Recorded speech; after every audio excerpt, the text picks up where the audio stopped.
लेकिन निश्चित रूप से कहा जा सकता है कि भारत में अंग्रेज़ों के उपनिवेशवाद की शुरुआत बंगाल से हुई, जिसे हम आज पश्चिमी बंगाल कहते हैं, बंगाल से, कलकत्ता से। और इसका कारण था कि वह एक बहुत आर्थिक रूप से बहुत संपन्न राज्य था, बहुत संपन्न भाग था मुग़ल एम्पायर का, और इसलिए उनको आर्थिक संपन्नता के लिए उन्होंने निश्चय किया था कि वो बंगाल की ओर नज़र करें। और अन्य राजनीतिक कारण भी थे जिसके कारण वे लोग बंगाल की ओर मुखातिर हुए।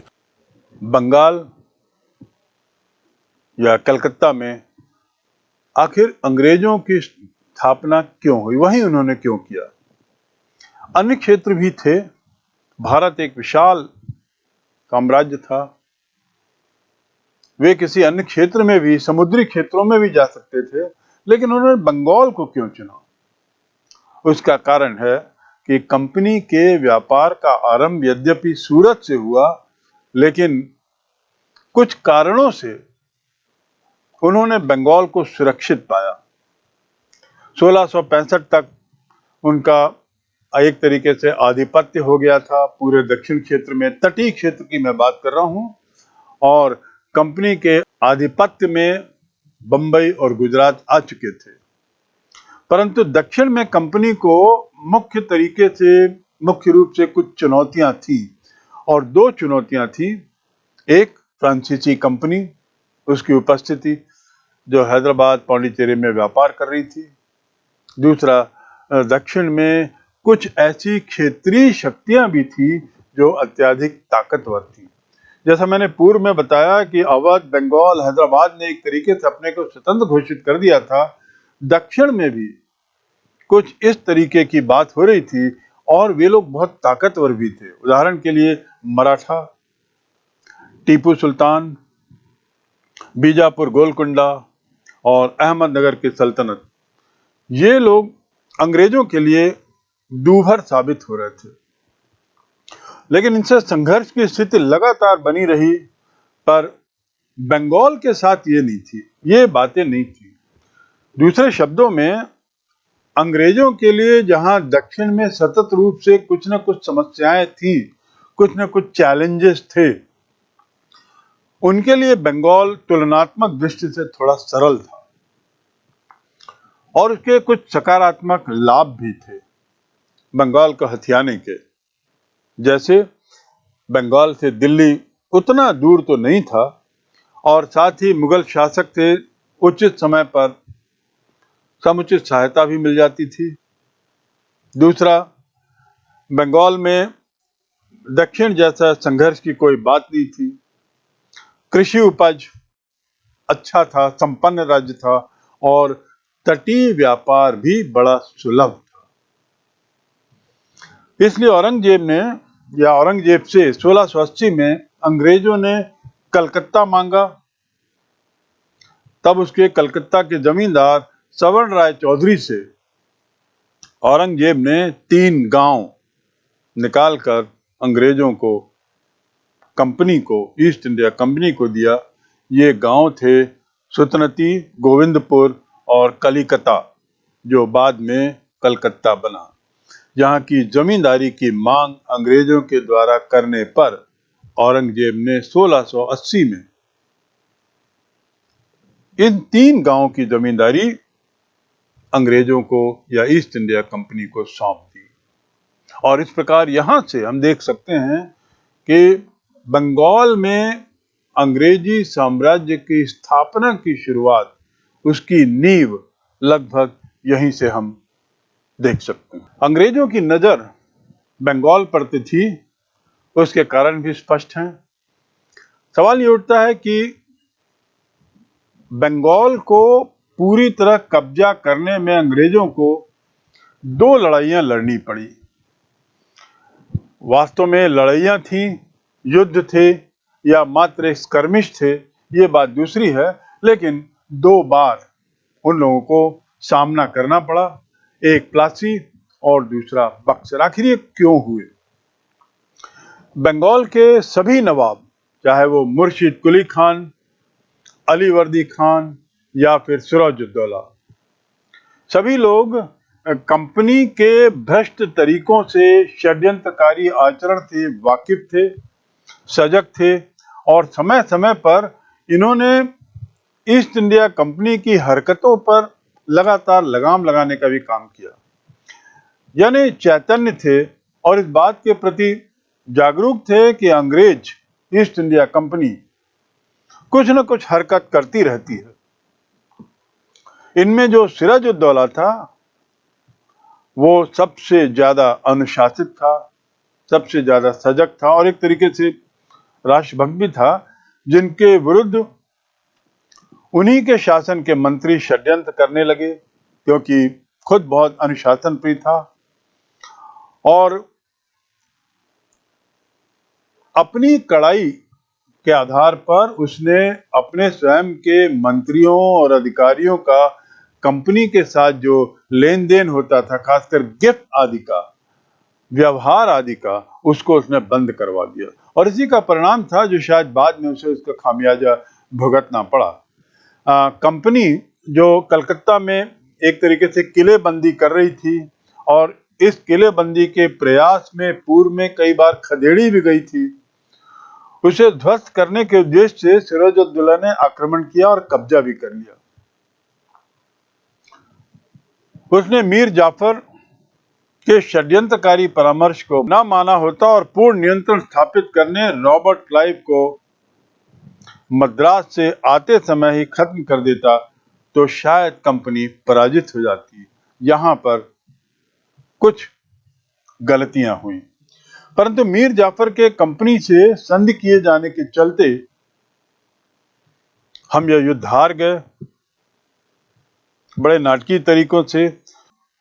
जो क्लाइव लड़ने की हिम्मत भी नहीं कर पा रहा था, उसकी हत्या कर दी गई और इस प्रकार प्लासी का युद्ध 1757 का एक लैंडमार्क युद्ध के रूप में जाना जाता है, क्योंकि यहां से कंपनी ने सामरिक तरीके से बंगाल पर अपना कब्जा प्रारंभ किया।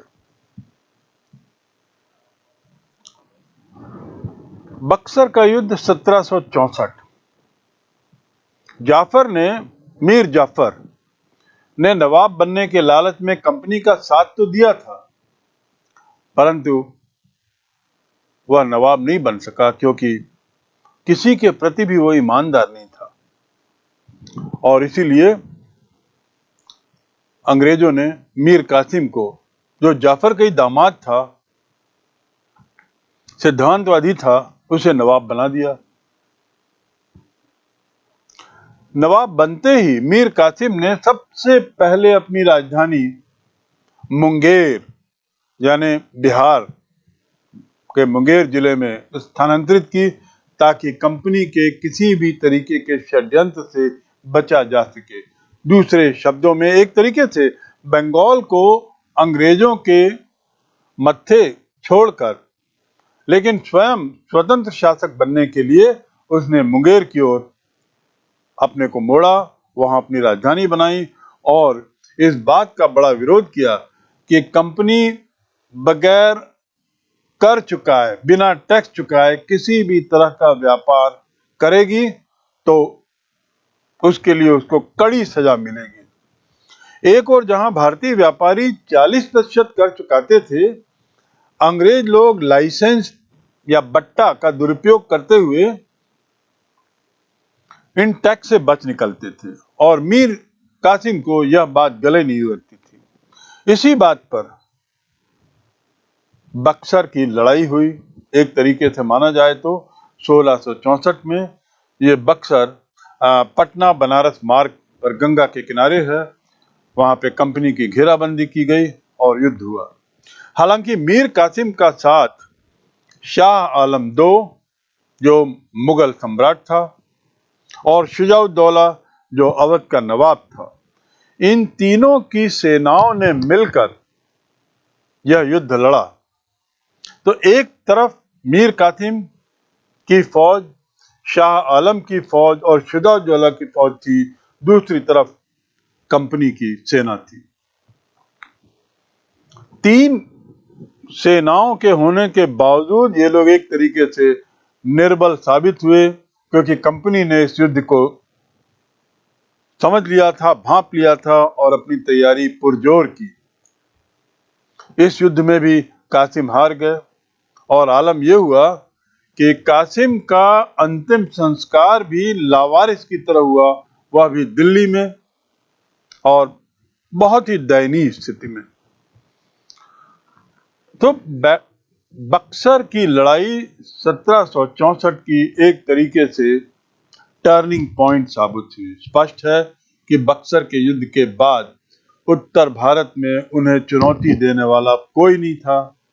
दिल्ली का सम्राट भी हार गया, अवध का राजा भी हार गया और बंगाल का मीर कासिम वह भी पराजित हो गया। अतः 1765 में इलाहाबाद की संधि हुई, जिसमें कंपनी के राज की आधिकारिक स्तर पर हम शुरुआत देख सकते हैं। 1764 का बक्सर की लड़ाई, उसके बाद होने वाली 1765 में इलाहाबाद की संधि। यहां से हम अंग्रेजों का एक आधिकारिक स्तर पर हम उनका शासन, उनका राज भारत में और विशेषकर बंगाल में हम देख सकते हैं। बंगाल से जो उन्होंने कब्जा करना शुरू किया, तो बढ़ते बढ़ते वे दिल्ली, पंजाब, राजस्थान, गुजरात, दक्षिण और फिर और दक्षिण में होते हुए पूरे भारत पर उन्होंने एक तरीके से अपना कब्जा कर लिया। और कहाँ बंगाल के एक शासक से शुरुआत करने वाले लोग समय के साथ साथ भारत के भाग्य विधाता बन गए। ये 200 साल का इतिहास, जिसमें अंग्रेजों ने कलकत्ता से अपना व्यापार शुरू, कलकत्ता से अपना शासन शुरू किया। व्यापार तो शुरू किया था उन्होंने सूरत से और बॉम्बे से, लेकिन शासन जो शुरू किया वो कलकत्ता से किया और धीरे धीरे वो पूरे भारत में उन्होंने अपना साम्राज्य बना लिया और भारतीय अर्थव्यवस्था को उन्होंने अपने अनुसार ढाला। अब इसका अर्थ क्या है, ये हमें थोड़ा समझना चाहिए कि भारतीय अर्थव्यवस्था को अपने अनुसार ढालना यानी औपनिवेशिक अर्थव्यवस्था के रूप में बदलना। एक ऐसी अर्थव्यवस्था जिसमें भारत का उपयोग एक उपनिवेश के रूप में किया जा सके और यहाँ के संसाधनों का दोहन अंग्रेजों द्वारा, ईस्ट इंडिया कंपनी द्वारा अपने उद्योगों के भलाई के लिए किया जा सके, यही औपनिवेशिक अर्थव्यवस्था है। इस औपनिवेशिक अर्थव्यवस्था में ब्रिटिश हितों की पूर्ति सर्वाधिक महत्वपूर्ण थी और यही उसका उद्देश्य था। अंग्रेजों के हितों की पूर्ति के लिए आर्थिक, सामाजिक, राजनीतिक दोहन और शोषण, यह औपनिवेशिक अर्थव्यवस्था का हिस्सा होता है। भारत के सभी संसाधनों का उपयोग अंग्रेज लोग अपने ब्रिटिश उद्योगपतियों के भलाई के लिए, उनके हितों के लिए, उनके आर्थिक विकास के लिए करते थे। अंग्रेजों के द्वारा भारतीय अर्थव्यवस्था को औपनिवेशिक अर्थव्यवस्था में बदलने में कई वर्ष लगे और यह क्रमशः होता गया। यदि हम अंग्रेजों के पहले आए हुए आक्रांताओं की बात करें तो एक मूलभूत अंतर है जो हमें ये भी समझना होगा। अंतर यह है कि भारत में अंग्रेजों के आने से पहले जो भी विदेशी आए, चाहे हम वे मुग़ल बोलें उनके पहले या उसके पहले सल्तनत के राजाओं की बात करें या शका, हूण, कुषाण और अन्य विदेशियों की बात करें जिन्होंने भारत पर समय समय पर हमला बोला, ये लोग थे जो भारत पर हमला बोले, भारत आए और भारत में ही रच बस गए, यहीं के हो गए, यहीं की माटी के बन गए। इसी को अपनी भारत को ही अपनी भूमि के रूप में देखने लगे। अपनी भलाई के साथ साथ भारत की भलाई या जिस जगह पे बसे उस क्षेत्र की भलाई भी इनका एक उद्देश्य था। दूसरे शब्दों में अंग्रेजों के आने के पहले के आए हुए सभी आक्रांता अपने को भारतीय मानते थे, यहीं के माटी में बस गए थे, यहीं रम गए थे। उन्होंने अपने को किसी दूसरे रूप में नहीं देखा। जबकि अंग्रेज वे अंत तक अंग्रेज बने रहे। उन्होंने अपनी अंग्रेजियत बरकरार रखी और भरसक कोशिश की कि उनकी जो आइडेंटिटी है, उनकी जो पहचान है, वह अलग बनी रहे। इसके साथ उन्होंने अपनी आत्मनिर्भर देश, आत्मनिर्भरता, देश की संपन्नता, इस पर भी अंग्रेज़ों ने विशेष चिंता जाहिर नहीं की।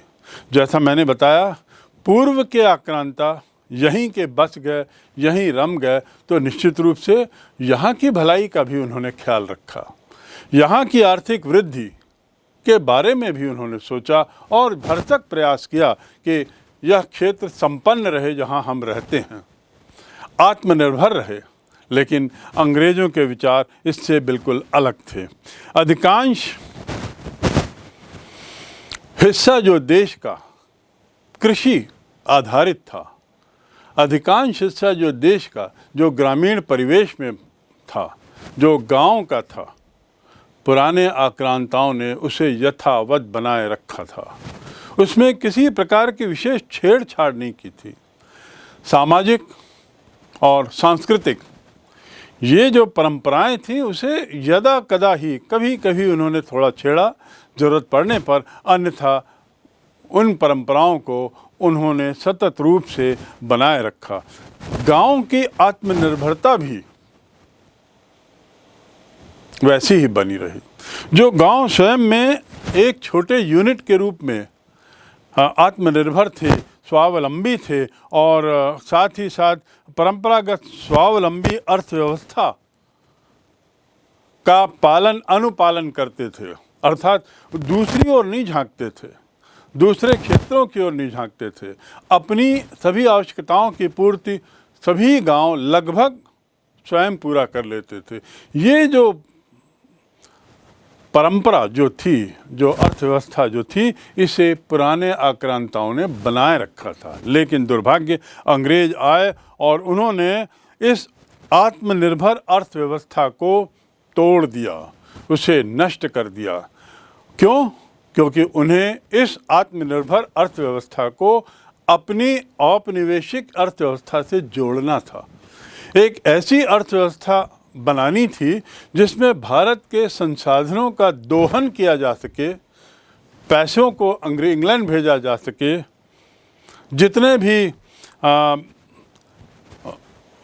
जितने भी संसाधन हैं उनका उपयोग अंग्रेज़ों के फैक्ट्री, अंग्रेज़ों के व्यापार, अंग्रेज़ों के उद्योगों के लिए किया जा सके।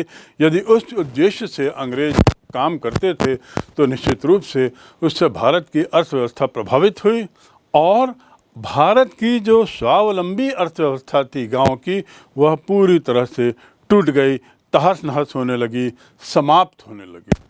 दूसरे शब्दों में, यह काल जिसमें हम उपनिवेशवाद और देहात सरकारी अभिलेखों के माध्यम से पढ़ेंगे, इसमें हम ये भी जानेंगे कि कैसे भारतीय अर्थव्यवस्था का विघटन हुआ, कैसे यह अर्थव्यवस्था टूटती गई और इस टूटने की प्रक्रिया में सरकारी अभिलेखों का क्या कहना है, किस रूप में इस विघटन को देखते हैं। क्या यह एक नैसर्गिक प्रक्रिया थी या क्या यह एक जानबूझकर अपनाई गई प्रक्रिया थी जिसमें अंग्रेज़ों ने अपने हित को सर्वोपरि रखा था। क्या भारत की जो गरीबी उस काल के बाद प्रारंभ हुई, यह क्या एक किसी अन्य कारण से थी या अंग्रेजी औपनिवेशवाद का परिणाम थी। तो इस प्रकार इस अर्थव्यवस्था की औपनिवेशिक